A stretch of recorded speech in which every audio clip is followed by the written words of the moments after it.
Hey, I figured it out. All right. God, I'm good.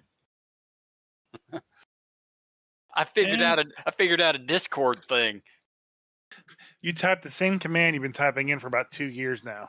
I know, but I actually remembered to be in the right channel this time. Yeah, that's true. Hi guys. Welcome to the Grumpy Dungeon Masters. I'm Jay. My co-host is Chris.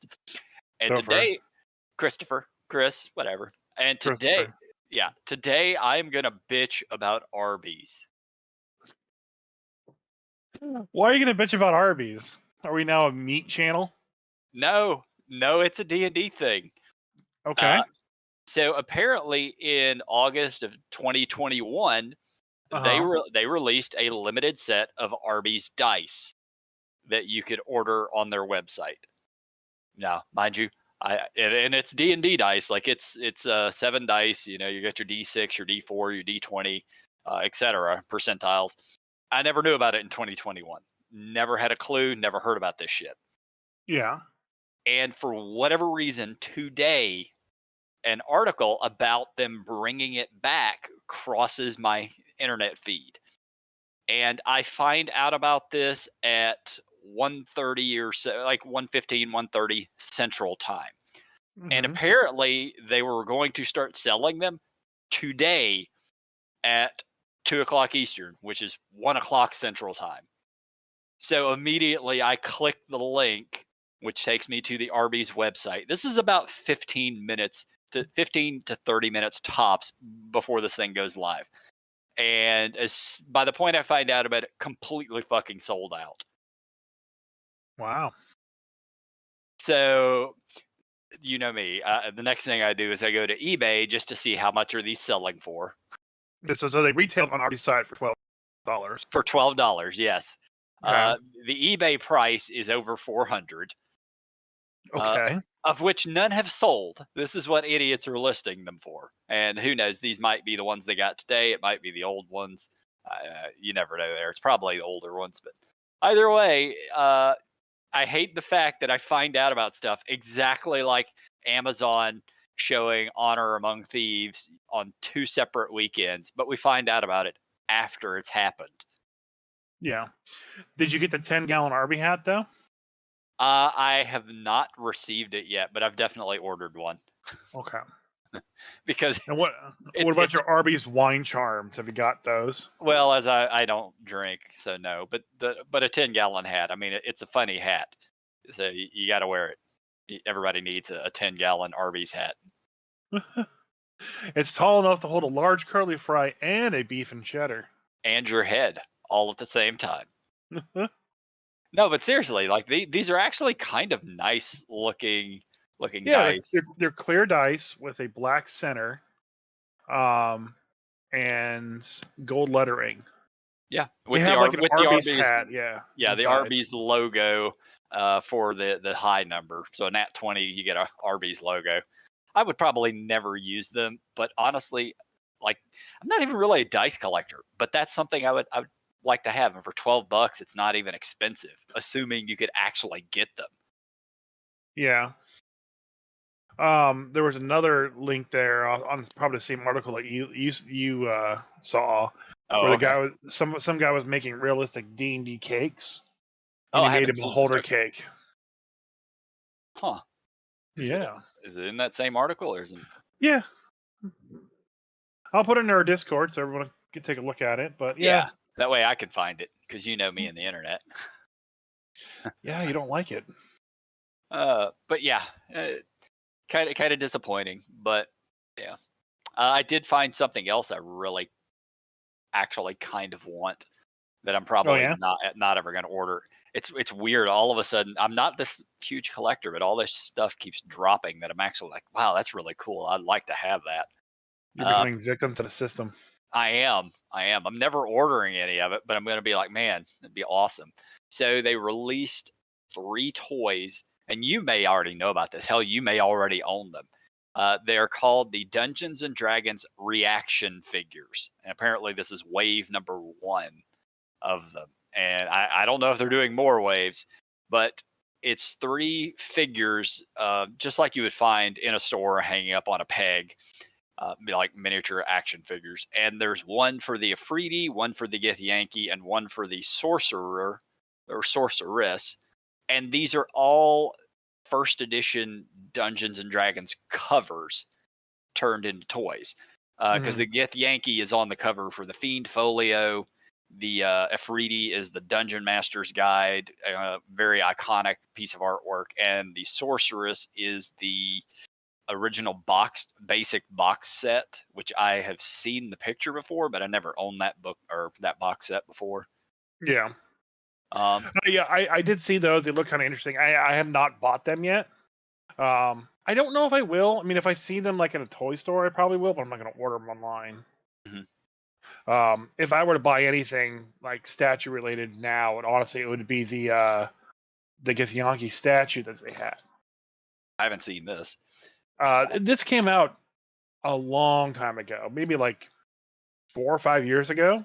Yeah. It is a 1/10 scale or 1/20th scale. Well, there's a big difference between 1/10 and 1/20th. It's 12 inches. Yeah. So, okay. So that's probably 1/10. Yeah. Or that'd be. Oh, geez. Yeah. That's one. Yeah.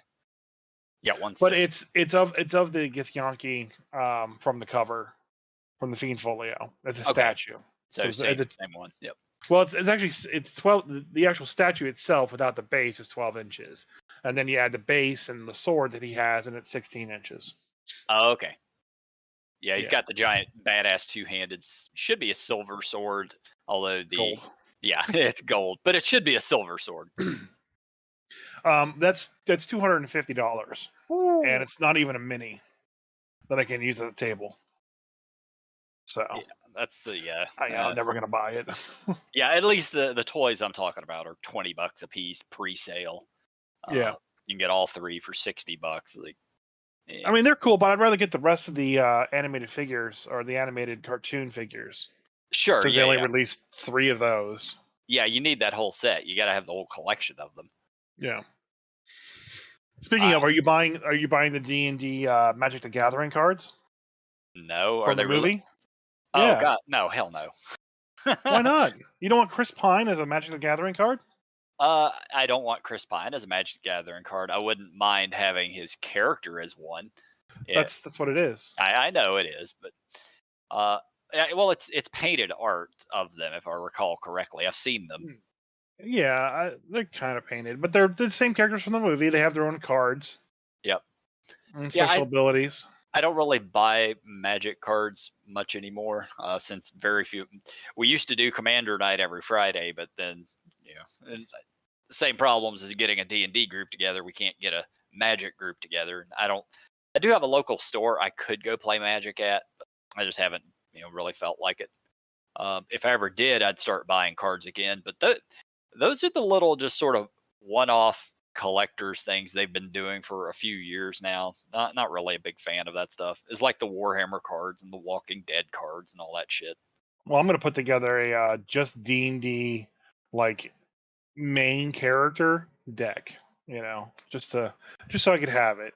I don't think there's enough of those in existence yet. Yeah, there is. There's these 5. Okay, you have the Commanders, the Baldur's Gate Commander set.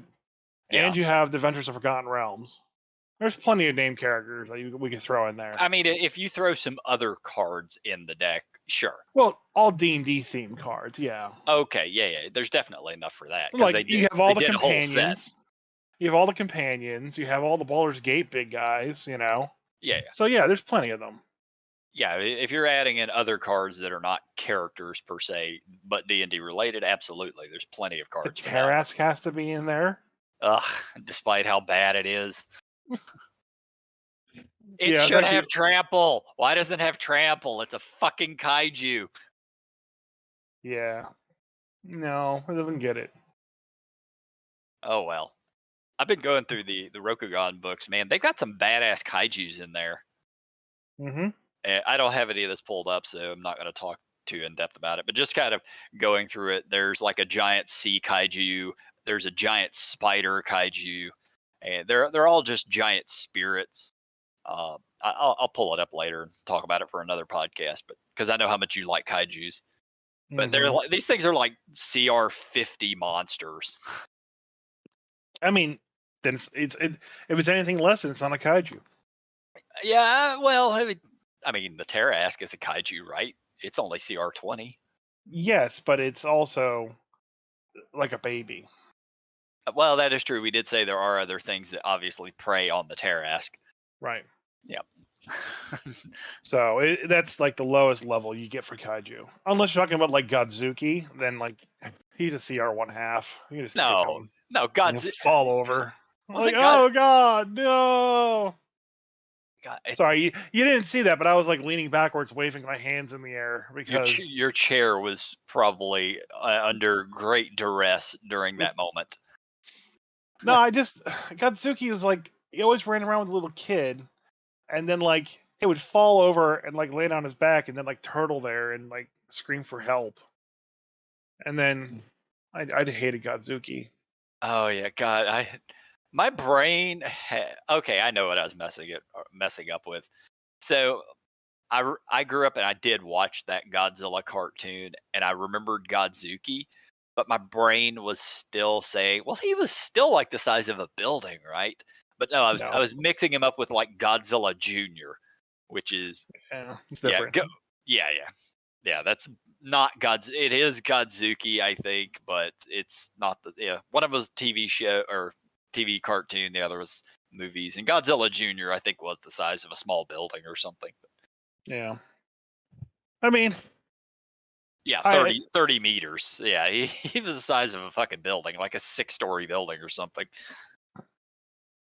Yeah, I mean, it was creative enough because I had to bring in the child, and like it's very cool to have something like that kids can latch on to, but you can't have that in your adult game on. I hated Godzuki so much. I still can't stand watching anything that he's in. Yeah, it was like it was a cartoon for kids. It was written for kids, so you got to have. No, I mean that was there's a live action version of him, and there's all in the Jet Jaguar the Jet Jaguar episodes. It just if you're gonna have a character that is gonna be for kids to latch on to, make the whole thing kids, and that's just my opinion. Like make the whole movie for kids. Don't go like straight up Godzilla horror, then to childlike Godzuki with the little kid running around doing stuff. I mean, we've kind of moved away from that as a society, but like, I don't know. It happens all the time, and it just throws the tempo off. Like the Barbie trailer is a good example of something that happened recently in real life. My wife is like, "Oh, we can go take Madeline, your daughter, to the Barbie movie." I'm like, "Did you watch the trailer? This movie's only going to be for adults. It might be rated R." I have seen one trailer. I don't know how many there are, and the trailer is just weird and kind of disturbing. Yeah. And I have to say, it's made some great internet memes, though. All the life is right now is internet memes, D&D memes. Yeah, I got so many of those. Like I was looking for something to talk about today because I had nothing other than my Adventures League game I wanted to talk about. Yeah, all I could find was memes, and just I hate that all of our substance now is just stupid memes. We have a meme channel on our Discord, by the way. Give me more D&D memes. As you sit here and bitch about nothing but memes anymore. Oh wait, give me more, because I have nothing to do except scroll through my Facebook and other feeds and look at fucking memes. Did you see the latest meme on our Discord though? It's actually kind of funny. I didn't even know we had a meme channel. It says right there, D&D. Look at it real quick. It's funny. D&D memes. Holy shit, there is a D&D memes. Yep. I have to scroll way down. I haven't looked in God knows how long. Probably forever. Yeah, that's pretty much. I'm pretty sure I've never looked at this channel. Okay, that's the Lorax, right? Yeah, it's a Lorax. Yeah.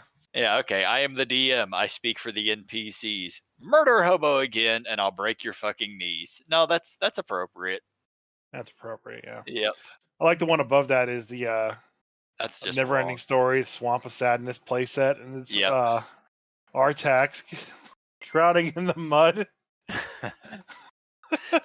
Yeah, that rates right up there with the little girl and the dog being Oh yeah, that one. from Full Metal Alchemist. Yep. The when the dad Yeah, the used science. alchemy to basically fuse his daughter and the dog together. Yeah. Yep.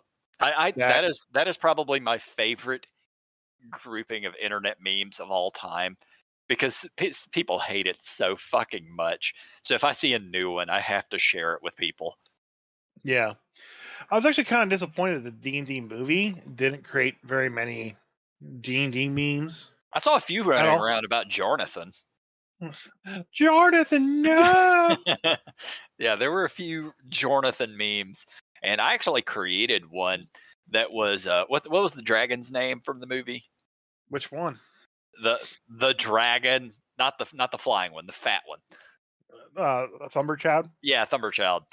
So I found a picture, like a painting, the original artwork of him, and I did the "Oh Lord, he coming" on there.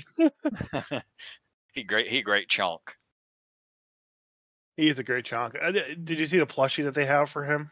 I have, and it's absolutely adorable, and I love it. It is also a great chunk.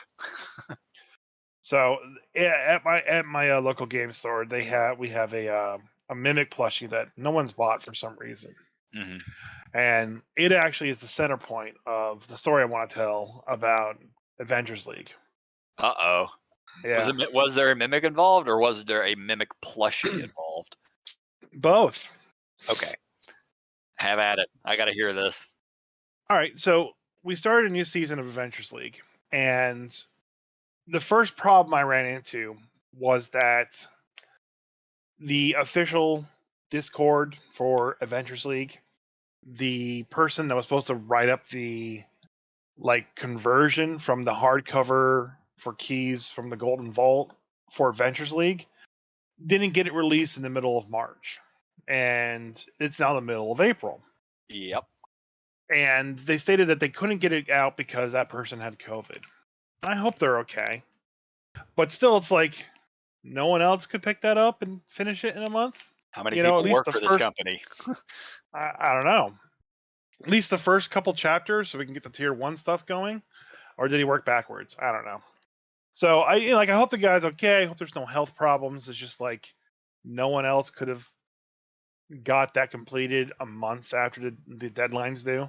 I don't think they ever released they released the Dragon Lance conversion like last month, Hmm. and that book was out already for like 3 or 4 months. So I might have to wait. Anyways, I ran the first adventure, which is the same one I ran on my stream, where the group has to go and steal the Murkmire Stone. I coupled something else in my stream, just to kind of keep it more in line with the story that's going on. And you basically have to infiltrate this museum in the dead of night, steal the stone, bring it to the scientist. The scientist destroys it before an eldritch horror can hatch from it and kill everybody. Nothing too crazy. So this group at Adventures League is a bunch of new players. There's 3 new players and 2 veteran players. And one of the persons there has never played D&D at all. And he's playing a human fighter as his first character, and he did really good at it. So Perfect choice for yeah, a brand new player. Just play a fighter. Honestly, it's yeah, dumb. It's easy. And not get your dumb. no. Well, I say it's not dumb. It's just easy. It's how you get your feet wet for this kind of game.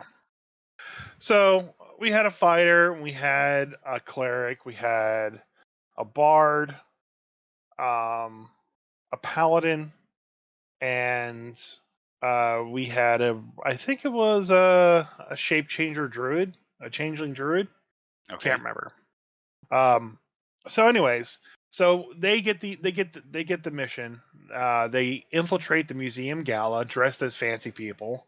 They get more information from talking to everybody. Just doing like conversation checks and dropping more lore bits. Was this the same gala where most of your players almost died? Yes. Okay. So This group decided, okay, we'll come back at midnight or at 10:30 after the gala's over, and we'll sneak in and we'll steal it. Now, they didn't make a plan on how to break into the place. All right. They were So just standing outside the front door like, oh shit, we need a plan. So no Ocean's 11 on this one. Just kick in the door and hope for the best. So they were like, okay, let's try to picking the lock to the front door. All right. And they just like totally failed it. Like, Ugh. oops. Like, okay, well maybe we can climb the roof, climb to the roof, or we can find another entrance. And Okay. then they basically stood outside the front door, debating about if they're going to go to the roof or the back door for like a good 15 minutes. Oh no. And I was just like, you guys have to choose. Are you going to go to the roof, or are you guys going to try to go through the back door? They're like, we'll go to the back door. So they search and they find a loading dock. And there they basically are able to break the lock and lift the loading door dock, which makes a bunch of noise and summons a guard in a couple turns. So as they are kind of like walking through the loading dock, the paladin kind of like sees like there's a bunch of chests full of gems and rich ores, Mm-hmm. and is like, my character definitely wants to steal those. Well, yeah. So I was like, I didn't question the fact that he was a paladin that wanted to steal them, but Well, okay. I mean, a paladin shouldn't want to, but new player, I'm assuming. So. no, he's New player. New to the Adventures League, but he actually DMs his own games. Oh my god. But he's like, my guy really wants to steal that. I'm like, it's right there. And you guys knew about that fact that all the gems and stuff were moved down here because of the Murkmire stone. And he's like, okay, I got it. So he runs over there and he reaches in to grab the gems and like throw them in his back. As it is written, that's a mimic. Of course it is. Of course it is. So now starts the group of 4 players versus a mimic. 4 players level 1. Sorry, 5 players level 1 versus a mimic. I was about to ask where the 5th player went. Maybe the mimic already ate him. So the mimic rolls super freaking high in this initiative, bites down on the player who's adhered to it because he reached in and grabbed the gems, and now he's adhered. So the mimic basically bites him, takes him out, 2 hit points away from just total death. You know? Yeah. Like not bleeding out, like yeah. Double his hit points. Almost one hit kills. Almost one hit. So then things are going around. He's down. The cleric runs over there to try to pick him up, and wrong move. The mimic hits him. With healing word. The mimic hits him and basically adheres to him. He heals the paladin. Combat goes on. The other players are kind of like, oh shit, we better fucking run. And then the guard shows up. So they're dealing with the guard. They're like just trying to talk to it. And the changeling guy... hold on. The guard isn't worried about the mimic? The thing trying to eat them? So the changeling had basically, when they were at the gala, basically memorized the curator's mannerisms and everything. Uh-huh. And was pretending to be her. So she was in the shape of her. She's like, oh, don't worry about the mimic. These are new recruits for guarding the museum. This is just a training session. And he's just like passing all of his... all the bluff. Yeah. all the bluffing and persuasions. Yeah. And so the guard's just like, okay. And I'm rolling like 2 and 3 on him trying to see through all this stuff. So the mimic is just tearing apart the paladin and the cleric. So again, I roll out in the open for everybody. So when it gets back around to the mimic's turn, they had like done nearly no damage to it. They've just dealt with the guard at this time. And I roll a critical hit on the mimic's bite attack. Okay. Yeah. Now, the cleric was already damaged, but they weren't bloodied. Okay. But the bite attack was enough damage to just one-shot the remainder of the cleric's life and just kill him instantly. So that was the first death. Thus it begins. Thus it begins. So I was like, hold on, I'll be right back. So then I walk over to where that plushy mimic was, and I take it off the wall and I bring it back. And I sat down in front of the guy and go, "I'm sorry," with its mouth. And he takes his mini, like he stuffs it into it. So, um, they're fighting. They actually are now fighting the mimic, and they think that the best choice at this point in time is just to run away. Like, okay, so the guy that's transformed as the curator runs away. The um the the bard goes with him. Then the fighter leaves, and then the paladin who started this mess in the first place is like, "Bye, I'm leaving." Of course. So he lives. He leaves the mimic down in the basement. What I hadn't mentioned at this point in time is the player that was the cleric basically just re-rolled a mage real quick and was Okay. now playing a mage. And so the paladin left the mimic and the mage down there just to fight it out. So the guy who had just died, I just basically waved my hand and said, "Okay, your mage just pops out of a barrel." Said, "What took you guys so long?" Oh no. And he started fighting the mimic, and then he's just left down in the basement by himself, and the mimic kills him. Yeah. Yeah. At first level, mage versus mimic. A magic missile it. All right, cool. It kills you. So, so that's two people dead. No, no. I mean, that's two characters, one Yeah. player. Like, good lord, poor guy. So so they're walking through the museum, completely ignoring the situation down in the basement. And the best part is that the human fighter, when he dipped and ran upstairs Yeah. to where the curator was already, talking to the guard, um, I basically had the guard look at him and go, "So is everything all right down there? Did you guys handle the mimic?" And without missing a beat, the player looks at me and goes, "Yep, everything's good." While they're all dying horribly down there, and I was like, "That was so smooth, man. You can roll that deception as a Roll it at as an advantage. advantage." And so he rolls it at advantage, and he still had like guidance on him from earlier. Oh, so he gets the extra D4 on top of it. Yeah, got like a 25 with that, Oh my which is god. so perfect. So they were like, "Okay." And so like the guard is like doing stuff, and they get into the curator's office, and in the curator's office there is a Victorian doll that she has. There's also is there another barrel with the guy's third character that he could pop out of? No, they're still fighting down in the basement at this time. Oh, okay.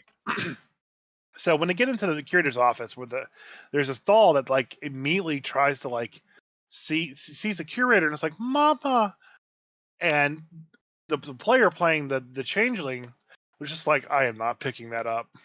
Yeah, yeah, you And avoid that. and so she tells the guard to pick it up. He's like, "Ma'am, you said that no one can touch the doll at all." And he was like, "You're right. I did say that. I'm sorry." And he just like backs out of the room and closes the door, which is good because the doll is a scarecrow and would have killed everybody too. Oh god. And like, I didn't make this encounter, but why are these CR2 monsters in this level 1 encounter? I mean, I will never know. a CR2 monster is absolutely easily beatable by a group of first level characters. But 2 back to back? It's easily enough doable. Like Okay. that's not super fucking challenging, but a CR2 monster is also a threat for one hit, at least dropping people. Yeah. So at this point in time, the guard that's with them starts to kind of like be very suspicious of the curator. Like something seems off about her. She's not acting 100% right. And I Yeah. passed like one check finally. So he kind of like makes a break for the door to kind of like go get some other guards just to kind of see what they think. Yep. And the brand new player, the new fighter, just stabs the guard and murders them. Oh god. And I'm just like, why does everything turn into murder hobo sessions Yep. for me? And now you have become the villains you were always destined to be. So they murder the guard and they hide his body, and then they disguise themselves as the guards. Have you ever actually run a session with new players that didn't go murder hobo? No. I don't think I have either. But like maybe not every single player goes murder hobo, but there is always at least one new player in a fucking group that will go Yeah. murder hobo. Always. I mean, it's the easy answer to a complex situation. Yeah. I mean, I'm sorry. It's a very easy answer to a very easy solution. Yeah. You just talk to the guard. Nope, stab. Yeah. So, I mean, I ran a game session, and I wouldn't even say they weren't brand new by any point because this is the same group I always play with. But it was like a one shot game or a new game setting. They were all playing sort of like thieves and rogues. And no, it was a one shot actually. Yeah, yeah. And they had to go break into a pet shop and take something, and they ended up doing it in the middle of the day. And this has been a few years since I run it, so I don't remember all the details. But they didn't manage to get out of there without killing the pet shop owner and burning down the whole fucking building. Yeah, like every game where you have some shenanigans of breaking and entering, this is how shit goes. If you have to break into some place and there are guards or other people that get involved, somebody's gonna die and shit's gonna blow up, burn down, something terrible is gonna happen. so the rest of the encounters. So as the mage and the paladin are kind of like dealing with the mimic on their turns, the curator and then now the two disguised players as guards go up to the room where the Murkmire Stone is. Just walking past all the guards because now they have all the security cards and everything. The whole like breaking into and sneaking through the museum aspect is now completely gone, and they're just using just straight what's the word where you hide in plain sight? Hide in plain Uh, sight. no, there's a word for it. I can't remember. Anyway, so they get to the room where the Murkmire Stone is. There's two guards in there, and the changeling as a curator's like, I need to move this stone to a secure external location, and you will help me move it there. And so there's a little bit more back and forth at the table. He passed all of his checks. I even had the other players that were dressed as guards provide checks to these two guards. And these two guards, you could roll randomly on a table to see who they are. Mhm. And I just happened to roll like the idiot guard and the old guard that just didn't give a shit. So Perfect. Wait, I hope, is there actually a list of the types of yes, guards you're gonna get? yes. Yeah, hold on, I can pull it up real quick.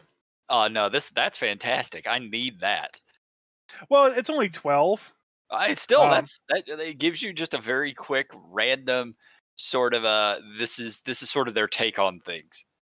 right. You get the one guard who's almost to the point of retiring. The new guard who's very suspicious of everybody. All right. So here's the guard list. Darrison Blackwaters, a neutral human, a former soldier who takes everything literally. So Francine yes, Van, nothing will go over his head.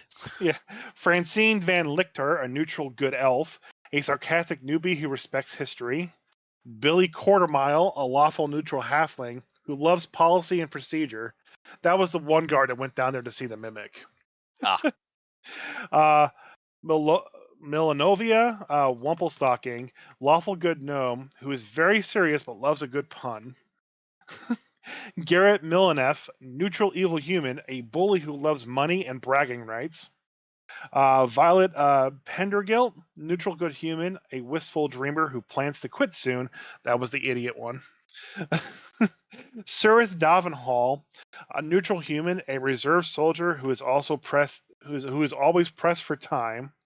Uh, Brendaria Villandrill, lawful neutral elf, a graduate student in history at the university.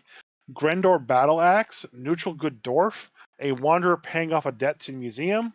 Clark Jonathan Vanth, a lawful good human, a young and naive individual. And Serene Shu, chaotic neutral halfling, an overeager lover of history and learning. And Marion Burkham, a lawful neutral human, a City Watch veteran who regularly enforces the rules and is a few days from retirement. it's the one close to retirement. So there's those. And If he's close to retirement, by the way, he's the most likely one to die. so don't get ahead of me. Oh no. So they pass all their checks with these guards to convince them to take this super precious stone that they were told by the curator no not earlier in the day, make sure the stone doesn't leave the museum, to now take the stone out of the museum into a different place in the Yeah. city. Yep. So they pass and they fail because the DC for all their checks is just 10. Yeah. So they were passing them all. And so they take the stone, they leave out the same way they got in through the back entrance, and that's where they basically notice the dead mage and dead paladin now just on the ground rotting, and the mimic is gone. And he was like, yes, that's unfortunate for them. Those are also new hires. There's something down here. We need to take care of that later. And he rolls like a 20 something on like, let's ignore this check. And the guards are just like, okay. So they get the stone to where they needed to take it. They do the ritual. The stone gets destroyed. They had the two museum guards stand outside. And at this point in time, it was like already closing time for the store. But I was just kind of like giving them the final, like, this is what's happening. Mhm. And so it's like, okay, you guys destroy the stones. The doctor that hired you thanks you greatly. She says, if there's any more need for you, I'll let you know. Here's 20 gold. What happened to my bag of holding? Oh, it was on the paladin that got eaten by the mimic. Okay, it's too bad you don't have a bag of holding anymore. Yeah, never mind the 500 gold magic item that they lost during all of this. Well, they're supposed to put the Merkmeyer stone in it because it's a massive stone that weighs like 100 pounds. And if you hold it, you go insane. Okay. And Oh, these are okay. permanent things they have just for the stone. And the human, the new player, he's the one that carried it because he was the strongest one. So he carried it on his shoulder next to his head. So now he has a permanent, basically, like, everything is hazy. Like, he can't tell the difference between reality and not reality anymore. Oh So he no, has a disadvantage on all perception checks for the rest of his character's life. that's Per fantastic. I actually like things like Yeah. that. You know, So I'm wrapping all this up, and like everyone's packing up and leaving. I'm packing up and leaving and putting the book away. And the guy that's a changeling, he kind of goes, wait.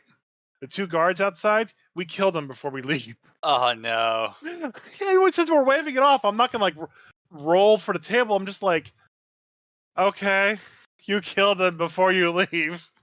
I was only 2 weeks till retirement. So I'm just like, we're all murder hobos again. Great. Yep. Back to where we started. And like I said, this entire time I had the mimic out, and I was like using the mimic, like, okay, you can't kill me, haha, and then just like puppeteering it with the two guys that were failing to murder it. Yeah. Yeah. Our local gaming store, they've got a nice Tiamat plush. Maybe if I ever ran Adventures League, I'll have to do that to them. Just use Tiamat for eating their minis as they die. I would love to run like a Tiamat encounter where like the first Tiamat that you fight is like the plushy version. Like, that's sorry, this is the only stand-in I have for the miniature. And then like when they beat that, you go, looks that was just like the first illusionary form of Tiamat, and then pull out the Avatar Tiamat miniature, which is like a huge model Yeah. of her, and put that out there, and then how this is the real fight, and then they actually fight her against the real mini, and then when they beat that, have the Avatar just die and like disappear into the mist, and then bring out the full gargantuan big ass one that I have. You just want to use all of the Tiamat toys. That's all. It's like, haha, now you have to fight Tiamat for real. And then she just one shots everybody. Yeah. You should run like a one-off game or whatever, and like pre-make their characters, and the characters that you hand out to them are all of the characters from the cartoon.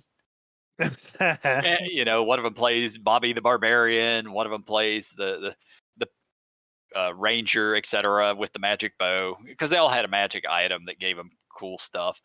Yeah. And then their first fight is Tiamat. Well, they have that Tiamat. It's CR8. Yeah. Well, okay, but they're these are level 1 characters versus a CR8. A CR2, you got a chance. A CR8, good luck. I mean, if you give all the magic items, maybe. Well, they all had a magic item, but no, you I don't mean, have. the You just don't paladin have could the hit. block anything with his shield.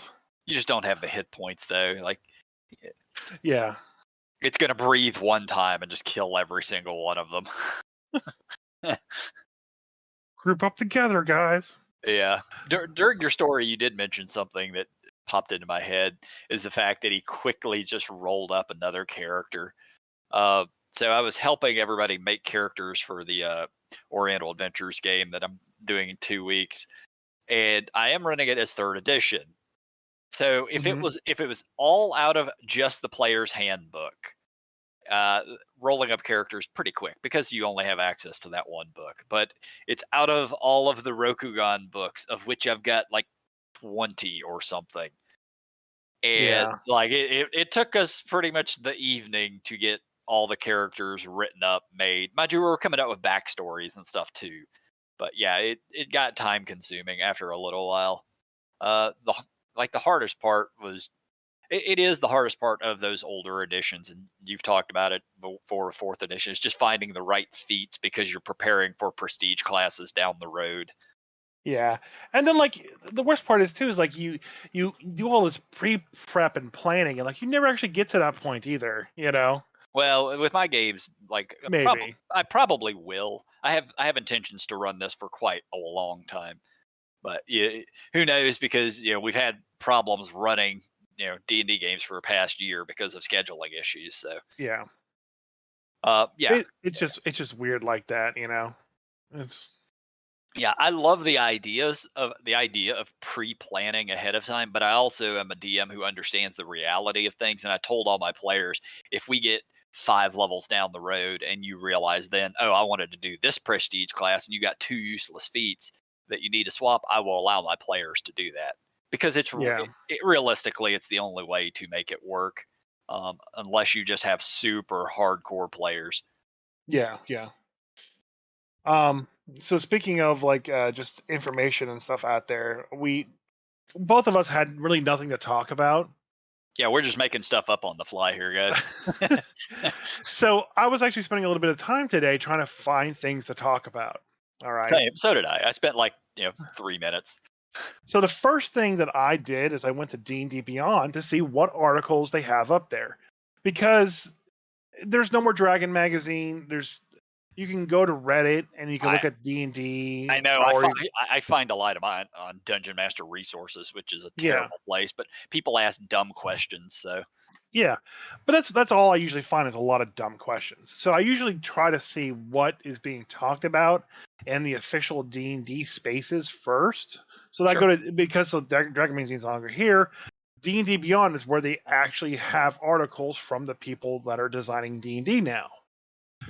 So, without looking, I want you to take a guess at what one of the last 2 articles that they have up there was. I have no idea.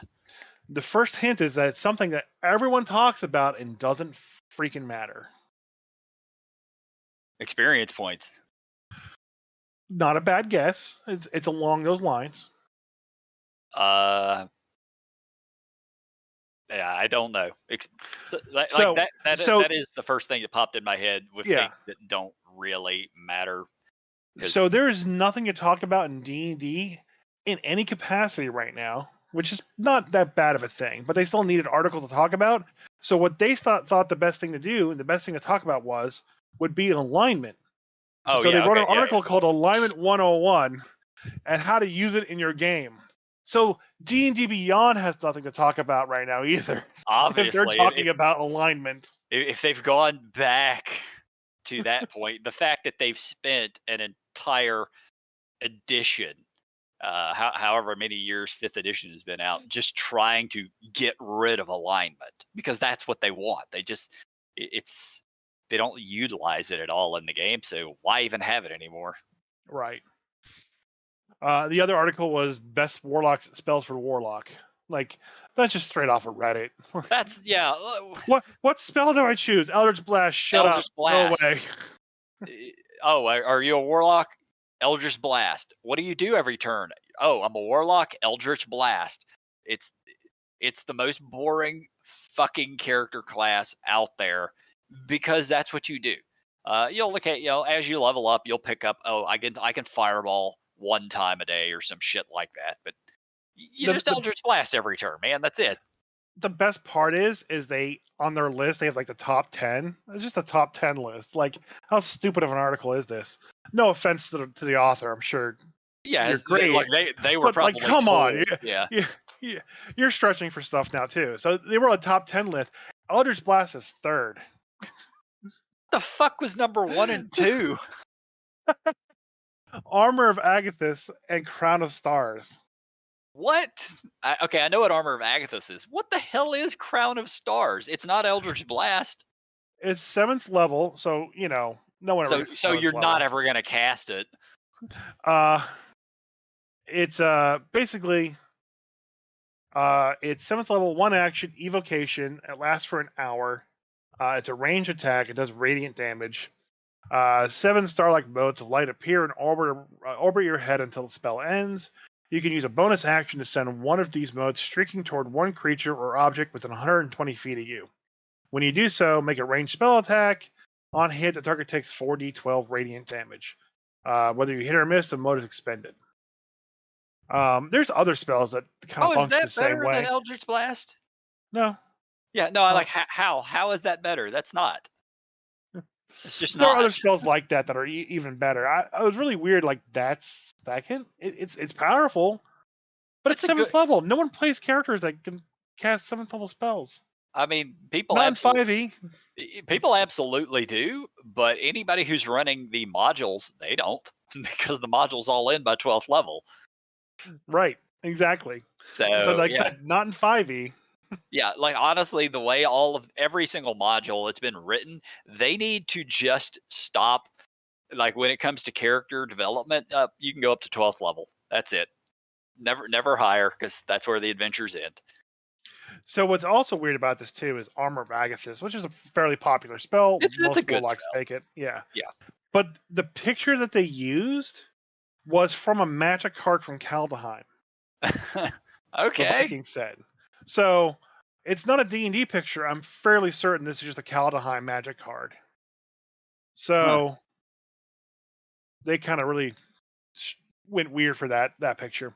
But then, in just a freak thing of fate, I went to the one D&D subreddit on Reddit after looking at D&D Beyond and seeing they had nothing. And the number one post there was, I don't like any of the martial classes in 1D&D. I think they should all function like warlocks function in 5e. And then he had this explanation about how like every martial class should work like a hexblade warlock. I mean, okay, first off, martial classes and warlocks already operate the same way. Like they already do, because warlocks, and I'm not talking about hexblade, I'm just talking about warlock. You Eldritch Blast every turn. You get 2 Eldritch Blasts every. It does extra beams or whatever. Yeah, effectively, you're just attacking every fucking turn. That is what warlocks do, and you have a few little things that are supplemental to assist it. That's all that martial classes do. You attack every turn. Like the operation is still the same. So that was his argument, was that like warlocks are the better martial class, so the new 5.5 edition of martial classes should all be warlocks. Yeah. Give them spells and everything will be fine. Yeah, obviously I disagree with that. I would rather not have everything having spells. I damn sure don't want my pure fighter to be casting magic. He's too dumb to cast magic. Yeah. He does not have that skill. Honestly, I don't think I haven't seen the fighter yet. I don't think no one has. But honestly, they don't need to change much in it. I mean, they kind of need to make a few of the subclasses better, like champion and a couple of those. I was going to say champion specifically could use a little tweak. But like the Rune Knight is really good. Battle Master is really good. The only thing I can think they could possibly do is kind of take a page from 4th edition and bring back one of the classes that has a subclass that uses daily powers and encounter powers. Hmm. And I wouldn't even give it to the fighter. I would like give it to like the monk, honestly. Yeah. But I mean, like, I think the martial classes are pretty solid. They need to not nerf them like they did the rogues. Yeah, But one thing I would love to see them do, and I don't even know that it's ever been talked about or thought about. One of the things that you've bitched about with feats specifically is that there's a lot of feats that are just not as good, and you're not wrong yeah, because people will take certain feats at certain levels because they're just better than other feats. And I would actually like to see a major and minor feat differentiate. yeah, Like you create majors and minors every 2 levels. Give a character a minor feat, and the minor feat could, it gives you +2 to this skill check, or just something very simple that's character building but not very powerful. And then like 4 levels, as they've been doing, give the major feats, which are the great cleave, or power attack, shit like that, because yeah, this provides the ability to sort of build your character and differentiate them some from other characters. It also gives you stuff at a greater pace, because I still think like 5e, you just don't get enough stuff, not even close. So giving a little more would, point in the right direction, in my opinion. yeah. I may not totally agree, but I really can't refute it. Like, my only other thing is like maybe you could take away feats, Yeah, like, I'm not for that. like not completely, but like in your case, like I would basically like feats can't have stats assigned to them anymore because that kind of gives them too much heavy of a weight. Kind of make them all minor, and then let you kind of pick some as you go. Sure. But I don't know. Like it Yeah, just they need to tweak that portion of the game some, and I'm sure they're planning on it. who knows? Who knows Well, what they're yeah, planning? yeah. Who It's the knows at this point? mystery of the new edition. Yeah, 5.5. I'm already seeing it called that online. Really? Yep. I was gonna ask, like, what are we calling it now? Yeah, no, I've been seeing ever since they announced they were just going to call it D&D. From that, like, since that point, I've seen multiple videos popping up calling it 5.5. Yeah. So speaking of new editions, I did see that I got an email from Paizo, Oh, okay. and it was because I signed up for the orc system. Yeah. Okay. Yep. And I was like, cool, I'll look at that after the LARP. I went out and did LARPing stuff, and today I was looking at for stuff to talk about, obviously. So I looked there first and foremost. It's like, okay, let's see what they want to talk about. Let's see what orc is going to be. Let's look at their rules. And then I look at it, and there's no rules. It's just the licensing agreement to use the rules that they have still yet to write. Oh, okay. Well, behind the curveball there, guys. You got to get that Right. written first. So they're like, oh, the rules are coming soon. And at the other point is that Matt Colville is working on his own system. Yeah. That's a very tactical system. And I've heard some people that have basically signed up for his Patreon and looked at it, and they're very interested in that one because it still has like a D&D feel to it, but it's a very different game. Um, and I might sign me up for the Patreon as well too, just to kind of see them work on it and share it with you to see how much you like that, because Yeah. it looks like his system is where a lot of people are like giving the most focus right now.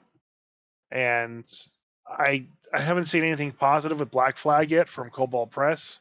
Yeah. And Paizo stuff, they struck while the anvil was hot, but they didn't swing again, it seems. So I mean, it can be hard. It was not a yeah. lot of time. I know this is slightly different topic, but I know the Gloomhaven RPG Kickstarter is supposed to start this month. Well, that's For good. Yeah, I'm keeping an eye out for it. I want to actually see what I haven't backed a Kickstarter in a while, but this one, assuming I can afford it, I will. Yeah.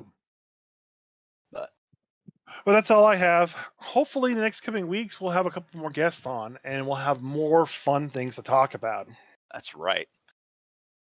Or else I can just talk about stuff that Ed Greenwood's been talking about on his YouTube channel. Because honestly, his stuff is still the best things out there right now. Yes, it is. I'm actually behind. I still haven't watched the Candlekeep video. I'll probably do it tomorrow. That's the best part. You want to hear something fun that's awesome from that video? Yeah, go for it. I don't like spoilers, but so he wrote his own DM's Guild published expansion on Candlekeep. Okay, giving his information. When the Candlekeep book came out, he put out his book, and he hired an artist that did his own interpretation of what Candlekeep is. And this isn't in either the DM, the actual official release book, or in his book, but he says this is like a secret tower that's in Candlekeep, and the tower is actually a spelljammer. I love it. I was like, so much. He keeps he keeps doing this, and every time he does it, it's the best fucking thing ever. Where they've got their official D&D stuff out there, and then he just drops little pieces of lore that are official that nobody knows about. Yeah. And he's like, yep, that tower there. And he kind of hinted at it in the drawing. You can see like the ship's hole's there. The ship's hull is there. That's actually the Spelljammer. And I was just like, oh, I'm going to use that.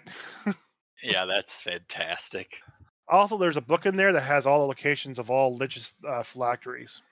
Oh, yeah, that's including definitely Zaztams and Vecnas. Oh, that's fantastic. For the people who run Forgotten Realms and want to know that stuff. Yeah. So. All right. I need more Ed Greenwood videos. I'm just glad he's got his channel and every week dropping more knowledge on us. That's all we need. Yep. We don't need Watts anymore. We just need the Ed Greenwood channel. Works for me. Yep. He's subscribe to his channel. He's right. He's releasing books. Yeah, more than Watsy is probably. No, not really that much. Still, he's under NDA and he can't really do it. Anyway, all right. I think that's it for this week. Thanks for listening, guys, and we are out. Bye. Maybe if I can figure out how to get rid of you, Craig. Bye, Craig. Get the hell out of here. Bye, Clyde.